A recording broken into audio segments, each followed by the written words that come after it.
আগের অবস্থান থেকে কিছুটা হলেও সরে দাঁড়িয়েছে মোদী সরকার। বাংলাদেশ নিয়ে নতুন গুটি বা কেন সাজাতে হচ্ছে ভারতকে?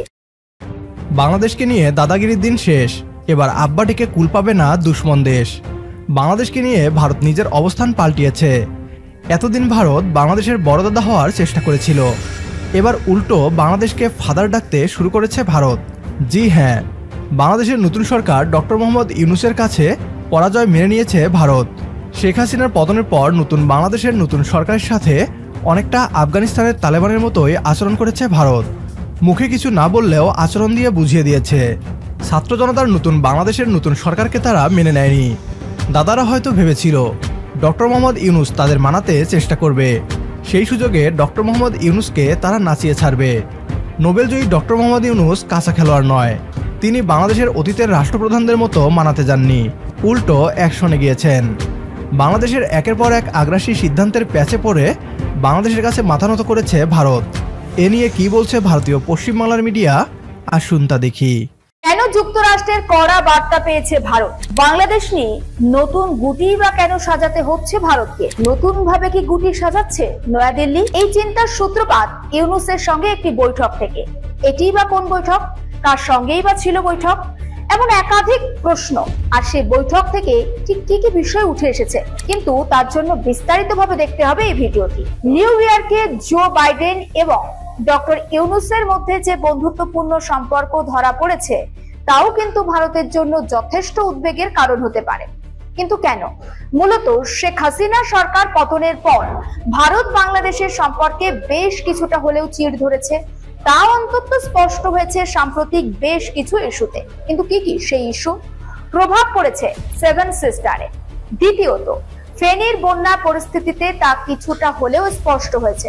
তৃতীয়ত, রয়েছে ইলিশ কাণ্ড, অর্থাৎ এই যে সাম্প্রতিক পরিস্থিতিতে ভারতে ইলিশ না পাঠানো।